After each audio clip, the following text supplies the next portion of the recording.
நினைப்பு ஒரு வற்றாத ஜீவ பெருநதி. வாழ்க்கை நெடுக மனித மனவெளியில் நினைப்பு ஓர் இயக்கமாக இயங்கிக் கொண்டே இருக்கிறது. என்றோ நடந்து முடிந்து போன பல நிகழ்ச்சிகளை நாம் நினைத்து பார்க்கிறோம்.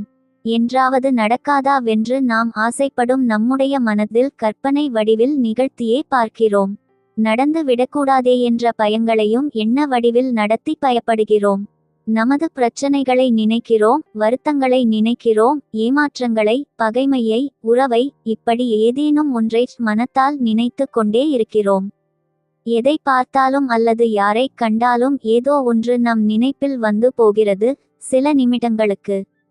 சரி, இந்த கதையை கேட்பதற்கு முன்னால் நமது சேனலுக்கு சப்ஸ்கிரைப் பண்ணுங்க. வாங்க கதைக்கு போவோம்.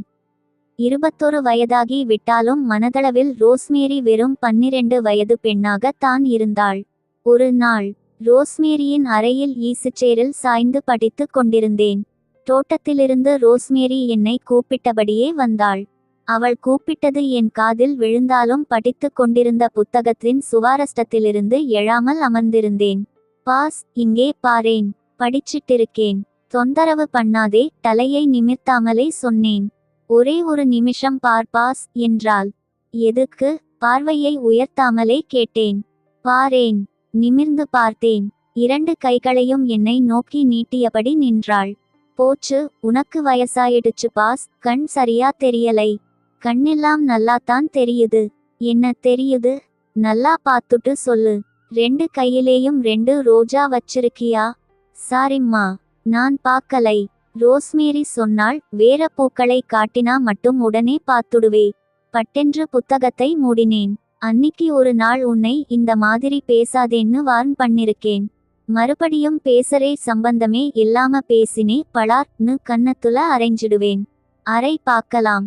உன் அக்கா பேசுறதை பார்த்துட்டு நீயும் அந்த மாதிரியெல்லாம் பேசணும்னு நினைக்காத. புரியுதா? நீ வேற, அவ வேற. அது சுத்தமா உருப்படாத கேஸ். நீ அப்படி இல்லை, தெரிஞ்சுக்க. ஜெம் நீ. ரோஸ்மேரியின் கண்களில் கண்ணீர். உன்னை மாதிரி நல்ல ஆளை லைஃப்ல இனிமே நான் மீட் பண்ணலே போறதில்லை பாஸ். ரோசி, இப்படியே உன்னை கூட்டினு போய் எங்க அம்மா கிட்ட காட்டணும் போல இருக்கு எனக்கு. பாஸ், நிஜமாவே என்னை ஒரு நாள் உன் மதர் கிட்ட கூட்டிட்டு போறியா? கண்டிப்பா அழைச்சிட்டு போறேன். பிராமிஸ். பிராமிஸ். உன் மதர் கிட்ட என்னை யார்னு சொல்லே. யார்னு சொல்லணும் சொல். அதே மாதிரி சொல்றேன். நீயும் நானும் வெறும் ஃப்ரெண்ட்ஸா? இல்லை. பிரதர் சிஸ்டர் மாதிரியா? நோ. ஹஸ்பண்ட் ஒய்ஃப் மாதிரியா? நஹே. நாம யார் பாஸ்? தெரியலை. ஆனா உண்மையா சொல்ல போனா நீ எனக்கு டாட்டர். பாஸ், என்னை நீ விட்டுட்டு போயிட மாட்டியே? கண்டிப்பா போக மாட்டேன். நான் இந்த ராம்குமார் எங்கேயும் போகவில்லை. ரோஸ்மேரியாவது எங்கேயும் போய்விட மாட்டாயே என்று என்னிடம்தான் கேட்டாள். ஆனால் சுகந்தா, என்னை விட்டு ஒரு போதும் பிரிந்து போகவே மாட்டேனென்று வங்கக் கடலின் எதிரில் எனக்கு அவள் தந்த வாக்கை மீறி எங்கேயோ 1000 மைல்களுக்கு அப்பால் சென்று விட்டாள். சென்னை நகரின் கிழக்கே விரிந்து பறந்திருந்த வங்கக் கடலின் எதிரில் என்னை விட்டு ஒருபோதும் பிரிந்து போகவே மாட்டேனென்று சுகந்தா உறுதி மொழிந்த அந்தச் செயலை நோக்கி நான் சென்றேன். அந்த சிறிய விஷயம் சொல்வதற்கு முன் ராம்குமார் என்ற என்னை பற்றியும் சுகந்தா என்ற என் சிநேகிதி பற்றியும் சில அவசியமான தகவல்களை இங்கே சொல்லி விடுவது பொருத்தமாக இருக்கும். மதுரைக்கு மேற்கே 40வது மைலில் இருக்கும் பெரியகுளம் என்ற மிக பெரிய கிராமத்தின் தென்கரை என்ற பகுதியின் காட்டில் பிறந்து வளர்ந்தவன் நான். தேக்கடி, கம்பம் போன்ற வனத்துறைகளில் வன விலங்குகளை நேருக்கு நேர் ஒற்றையாகவே சந்தித்திருக்கிற அச்சமற்ற பெண். அந்த வனத்தன்மை நான் சென்னையில் வந்து வேரூன்றி விட்ட பின்பும் ஒரு கம்பீரத்தை நிரந்தரமாகவே என்னில் படியச் செய்திருந்தது. அறிவார்த்த ரீதியில் நவீன வாழ்க்கையின் எல்லா அம்சங்களோடும் நான் இருந்தாலும் கூட பரம்பரையாக வீரம் உறைந்த ஒரு குலத்தில் பிறந்து ஆளாகியிருந்த கம்பீரம் என்னை சென்னை நகரத்து இளைஞர்களிடமிருந்து சுகந்தாவுக்கு முற்றிலுமாக மாறுபட்ட மனிதனாக காட்டிவிட்டது. ஓர் அகில உலக நிறுவனத்தில் பணி புரிந்தது மட்டுமல்லாமல் பல மொழிகளில் உரையாடத் தெரிந்த சுகந்தா தமிழ், ஆங்கிலத்தை தவிர வேறு எந்த மொழியிலும் இலகுவாக பேச தெரியாத எனக்கு ஓர் புத்திசாலி பெண்ணாக தெரிந்ததில் வியப்பில்லை. அவளின் குடும்ப பின்னணியின் தன்னம்பிக்கையின் முன் ஆரம்பத்தில் அவளிடம் எனக்கு ஒரு பயம் இருந்தது. தேக்கடி காடுகளில் எத்தனையோ சமயங்களில் ஒற்றையாக யானையின் முன்னிலையில் கூட பயப்பட்டிராத நான் துவக்கத்தில் சுசுந்தாவிடம் பேச கூட பயந்து போயிருந்தேன்.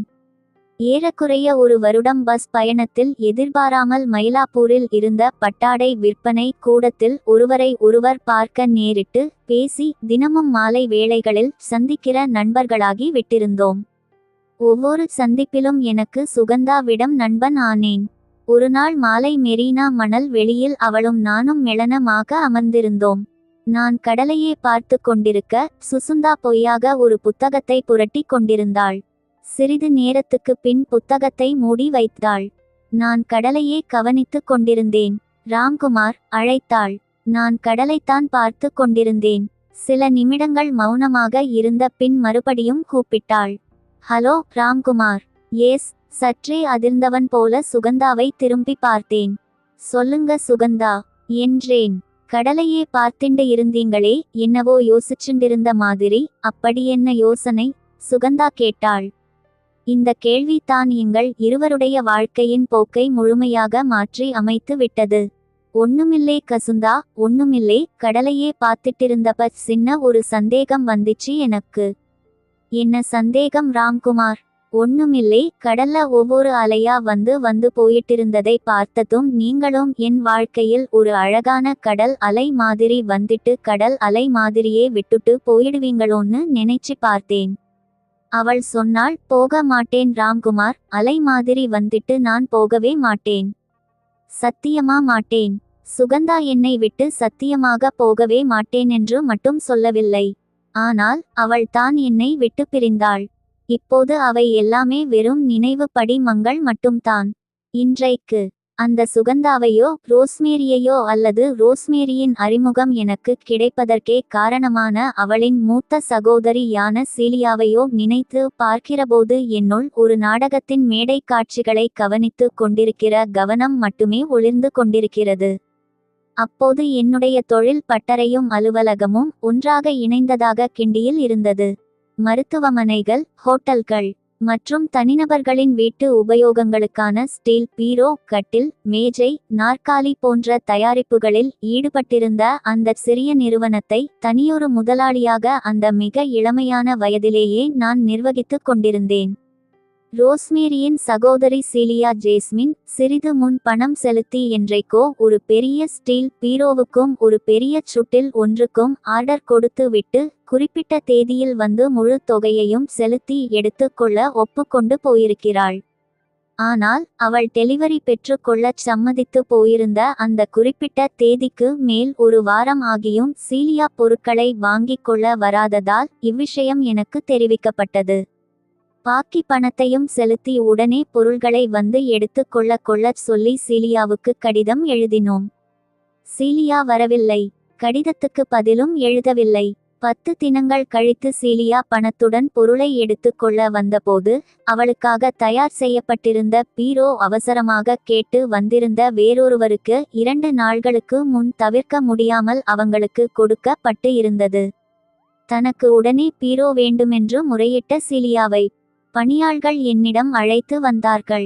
பணம் சம்பாதிப்பது ஒன்றையே குறிக்கோளாக கொண்டு பணப்பெட்டியின் அருகில் அழுக்கு படிந்து கிடக்கும் ராம்குமார் என்னும் ஒரு தொப்பை பெருத்த முதலாளியை மனதில் கற்பனை செய்தபடி என்னுடைய அறைக்குள் வந்த சீலியா என்ற அந்த இளம் ஆங்கிலோ இந்திய பெண் அமர்ந்திருந்த இளைஞனான என்னை பார்த்து சில வினாடிகள் திக்கு முக்காடி போனாள். அதே திகைப்பு எனக்குள்ளும் ஏற்பட்டது. I'm Celia Jasmine sir. Good evening. Good evening. Please உட்காருங்க. Sorry sir, I was in nursing home, so நான் வந்து பொருளை எடுத்துக்க முடியாம போச்சு. எங்க லெட்டருக்காவது உங்க வீட்ல இருந்து யாராவது லெட்டர் போட்டிருக்கலாமே. யாருமே வரலை. பதிலும் இல்லை. நாங்க என்ன பண்றது சொல்லுங்க. சாரி சார், வீட்ல வயதான அம்மாவை தவிர வேற யாருமில்லை. நர்சிங் ஹோம்ல இருந்து டிஸ்சார்ஜ் ஆகி வந்த அப்புறம் தான் நான் உங்க லெட்டரையே பார்த்தேன். அவளுக்கு நான் என்ன பதில் சொல்லலாமென்று சில வினாடிகள் யோசித்து கொண்டிருந்த போது சீலியாவே சொன்னாள். பரவால்ல சார், நீங்க வேற ஒரு டேட் சொல்லுங்க. கரெக்டா வந்து எடுத்துக்கறேன். பணம் இப்ப பே பண்ணிடறேன். பணம் இப்ப கட்ட வேணாம். பொருள் எடுக்கும் போது குடுங்க போதும் என்றேன். எப்படியாவது தோட்ட வேலை செய்ய வேண்டும் என்று நினைத்தேன். எழுந்து கொண்ட சீலியா என்னை பார்த்து தேங்க்யூ வெரி மச் என்றாள். நானும் எழுந்து நின்றேன். பரவாயில்லை. அவளும் நன்றி என்று சொல்லி கிளம்பினாள். தொடரும்.